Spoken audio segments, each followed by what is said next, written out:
Hello, George. How's it I'm, going? I'm all right. How are you? Doing well, thank you. I see you've got the guys behind you again. Yeah, they're still here, man. They're still waiting. They're waiting on me. They're They're waiting waiting very on me. patiently. We really should make a video just to figure out who all these people are. That would be really Uh, cool. Let's yeah, do it that next would. time. I mean, next time, yeah, we have more important things to talk about.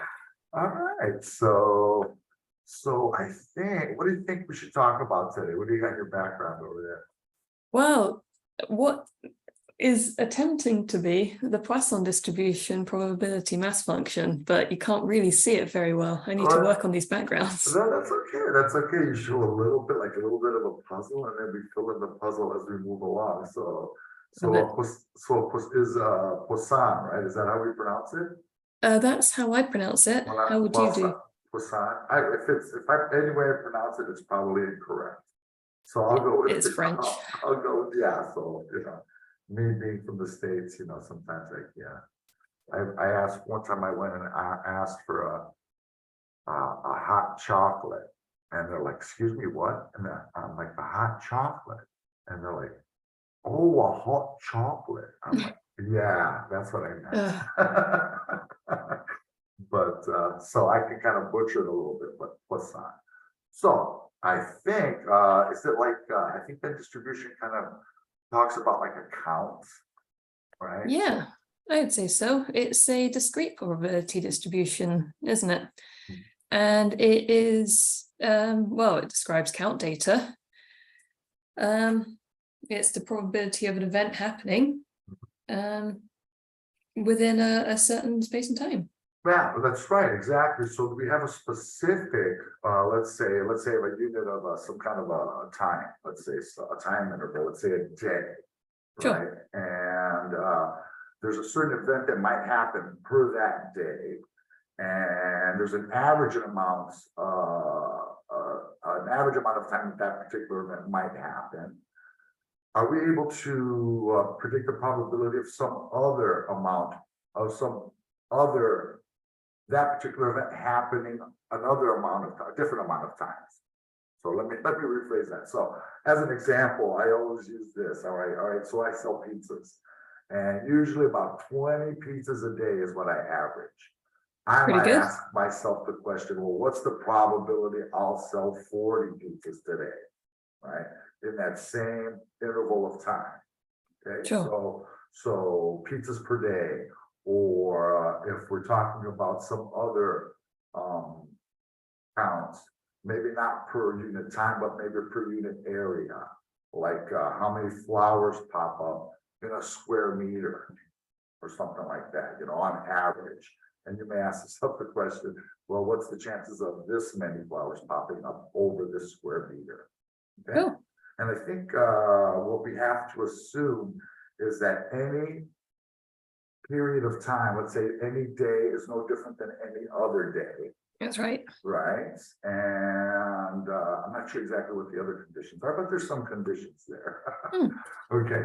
All right. So let's see if we can figure out what the rest of that equation is, and then kind of look at some of these, how to use it, basically, maybe using Excel as well, right? I think we've used Excel before, and it turned out okay. But the birthday problem, I think we did, right?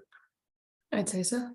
All right. So we have the probability, right, of our random variable x equaling some value. This would represent, in our particular example, if I tell you that the average amount of pizzas I sell in a day is 20, I may ask the question, what's the probability I'm going to sell 40 pizzas? Okay. So my lowercase x represents the actual value of how many times this event is going to happen that I'm trying to find the probability for. So in this case, lowercase x would be 40 in this case. And this is, there's an E involved, there's a lambda, there's a exclamation mark, probably for a factorial. Is this down here? I'm not sure. I hope you have a reference there. Does it start to look? I do. Yes. I think so we've got I think there's a negative here, maybe lambda, That's right.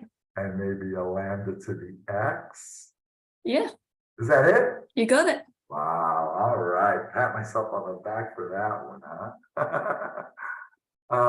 Yeah, it looks kind of complicated, doesn't it? Maybe a little bit, but we've only got two sort of things we need to pay attention to, the lambda and the x, and we already know those. Yeah, that's true. That's true. Maybe like the derivation of it, that might be a little bit more complicated. Should we tackle that in a different video? I'd have to prepare for that one, I think. The line is, of course, I already know, but we don't have enough time here. Of course, yes. We'll edit that bit out. For that bit, right? I think Fermat was the same thing, didn't he? Saying, it's a little bit too complicated for these margins here, and then, we have to solve Fermat's prove Fermat's last theorem about 350 years after that all happened. So, of course. So we'll tackle that on a different day, right? Yes, when you haven't got the guys behind you. I might embarrass myself. They're waiting and it's cold and it's a gloomy day and wherever we are right now. Absolutely. So basically we can ask the question. So when we ask, what values can x take on, lowercase x, I guess the lowest amount of times something can happen per day or per square meter would be what? 0. 0, right? So we start with 0, could happen once, twice, and you can see that this is can be infinitely long. Not very probable that I'm going to sell 1 billion pizzas if I'm usually selling just 20. But there's a probability that we can be able to figure out even for that situation. Oh. All right, cool. So right on. So if I said in our particular case, I'd be asking, so do you want to make any predictions? Is it really, really, really what would the probability be of selling 40 pizzas when I'm usually just selling 20 pizzas per day? You think it's like maybe 1% or 10%? Good question. What do you think? It's certainly going to be on the lower end of the scale, isn't it? Yeah, I imagine it's going to be low. Take a stab at it? Sorry, say again? I said, do you want to take a stab at it? Oh gosh, I don't know. I'm gonna make a stab. I'm gonna take a stab at it too. I'm gonna say 0.00. I'm gonna pick 3. Oh goodness me. That's what I'm gonna say. That's what my instincts are telling me. How about you? Well, I was gonna say 1%, but I'm not sure 1%. anymore. Hey, come on. That might be the case. 1% chance. It might be. So let's see what we get. Okay. So we're actually asking then, what's the probability that a random variable x, how many times so that's going to happen per unit that we mentioned, right? In this case, how many pizzas am I going to sell in a day? What's the probability that the pizzas I sell in a particular day is 40? That means that we take e raised to the negative 20, I believe, right? And that would be 20 to the 40. Ooh, that looks pretty big. Actually, it's a pretty big number there. Divided by 40 factorial, which is also a big number. Yes. Okay. Do we want to try to see what that is? Can you punch that into a calculator or something? Or I don't have a calculator on me, if I'm honest. Oh, a mathematician with no calculator? That's I know. That's all right. We know what we do have. We have Excel, don't we? Fantastic. That's what we have. I can tell.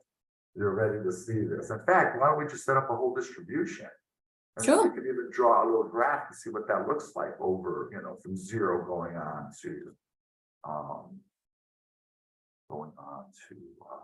infinity for 1 billion pizzas, right? And we can see where our predictions coincide with. What numbers? What value of x? What's the bet gonna be? Whoever's closest is gonna do what? Buy lunch or? I don't know. I mean, we're on opposite sides of not even in the same country. That's true. How are we gonna do that? That's okay. There's delivery, isn't there? That is true. I'm just kidding. I'll be honest with you. Let me share this so you can see what's going on. I made it pretty big, hopefully. Is that too big? That's fine. Is that okay? All right, Thank you. All right, so let's sure. So let's actually now put in our x value. Or actually, let's say lambda. Lambda, or mean, let's say mean instead. So lambda represented the mean. We said 20, right? And then our values for x started at 0 to 1, and then on to, we said 40. Let's try all the way up to 40. Boom. Okay. So we could actually, should we check and see if our equation works, and then actually use the Poisson distribution, the Poisson function within Excel? Sure. All right, let's do Let's that, do it. right? Let's do that. So let's say probability of our x equaling our lowercase x, right? And a standard notation here. We said equals to, what was it? The exponential? Yep. So exp, I believe. And I need to click this guy, right? And raise the exponential to the -1 times our mean, I believe, right? Yes. Okay. And this is where we need, sorry. Go ahead. No, go ahead, please, go ahead. I was just going to say, this is where we need our dollar signs That's to make sure it exactly stays. right. To make sure that when we copy it down, it's always using 20 as the mean. Yes. Fabulous, fabulous, fabulous. That's F4, right? F4, I think we get for that. I don't know if it's different on different, if it's different on Dell to whatever, the Apple, all the different kinds, but we could also go in and put those dollar signs in manually, but F4, I believe, works. So EXP raised to the -1 times our mean, our lambda, we'll close that. Now we need to, what was it? Multiply by. It was lambda to the power of small x. All right, so lambda again, F4 to keep that as a absolute reference. And that's raised again, right? Yes. Up caret to the actual x value. That's going to be a relative reference, so we can copy it down, right? Okay. And now a division, right? Yes. Division by, let's say, factorial. Fact, I believe it's factorial. Our number was what? X, correct? So that's that guy, and that's going to have to change. Close that, fingers crossed. Probably a pretty low number. Yeah, times 10 to the -9 here. So what's the chance I sell no pizzas? Very slim, very slim. Again, if we could take one day to be exactly the same chances as the other day. Okay, so if something happens, catastrophic, you don't sell any pizzas, doesn't mean that, there was 1 in a billion chance, probably something else at play here, but. All right, so let's see. Let's make another bet. Okay, no, non-money, no money. We're not advocates of gambling. Of course. But what number would you imagine has the biggest probability? Well, I probably would have said 20. Yeah, that's right, 20. Now, what am I to pick now? Because you picked the best one. What am I to pick as my guess if we're going to have a bet? Because I wanted to pick 20. I'll tell you what. I'll pick 19. Sure. Okay. Who's going to win this bet? I think you're going to win this bet. 20 and 19. Let's see. Oh, look at that. Gosh. What happened there? We both got exactly the same probabilities. Look at that. How about that, eh? Was that intuition that told me that? Or did I know something? I don't know. Did you know something? I noticed, I've run this before, and I always noticed, I'm like, wait a minute. I'm like, okay, obviously, the mean is going to have the biggest probability. It seems safe to say that. Sorry, I'm getting it. But I always noticed that the number right before the mean also had that same probability. Nice. And it becomes, it's an issue, it's basically where we get something to cancel from the top and bottom, and the probability for 19 happens to be exactly the probability for 20. So Ooh. I invite our viewers to kind of see that and see why that specifically happens. Doesn't happen though if the mean isn't an integer. Ah. So if, let's say 20.1 was our mean, now I think that you'd be winning. Yeah, you'd win that bet. Yeah, so good thing. That was 20. So it's a tie. Nobody has to buy anybody else lunch, okay? That's fine. All right, that's okay. You're okay with that, right? Okay, let's see what 40 is. I think it's even less than what I thought. Yeah, man, it's a lot less than what I thought. Goodness. So we got 0.000003. What did I say? You put 0.003, was it? Oh man, no, something, don't I win something just for like not including the zero in there? Right? I think that's what I said. It was, let me check this out. Let's see. It was, what was it? Yeah, that's what I picked, but it was 0.00003, right? It was close. It was close, man. Just 2 zeros off, I guess, huh? Or 2 orders of magnitude off. All right. Yeah, so let's see what that actually looks like now as a graph and see how it might change. All right. So let's say we'll pick these two again. And we'll set up a scatter plot. Oh, sorry, I'm not sharing the appropriate thing, am I? I was going to say, I can still see the whiteboard. I'm sorry. Let me put the Excel sheet up here. Okay, so we see that. Okay, so let me highlight these bits here. All right. So the X's as well as the probability associated with those X's. And let's go to insert. Insert. Charts. I'm going to go with that. Very nice. Almost looks kind of normal, doesn't it? It does. I was just thinking, having just a brief look at those probabilities that came up on the sheet, I was thinking it's probably going to be comparable to the normal distribution. Yeah, because of that symmetry that's involved. What do they just do there? There we go. There we go. So if we change this now and make it, I think it happens to look somewhat normal when the mean is kind of big. Let's see if we change this to, I don't know, let's say 1. That doesn't look that looks a lot less normal, doesn't it? That's very different. I'm sure there's probably under some conditions you might be able to use the normal distribution to be able to estimate the Poisson, possibly. Cool. All right, so how's that? Very nice. Yeah, we got nothing else to say about the Poisson distribution? Not that I can think of. All right, it's relatively simple. Like you said, there was a couple of parameters that we needed. Well, we needed a parameter, we needed to know what the mean was. Excuse me. We also needed to know what value of X we were interested in. But we easily set up that whole distribution. So all right. Cool. I presume that the Poisson distribution wouldn't work then if the values aren't independent.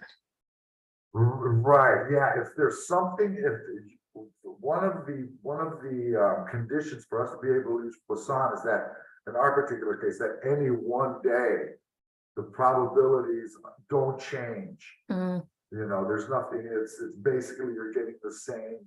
Each one is independent of each other, and so it might not work in every situation. Like when there may be like seasonality.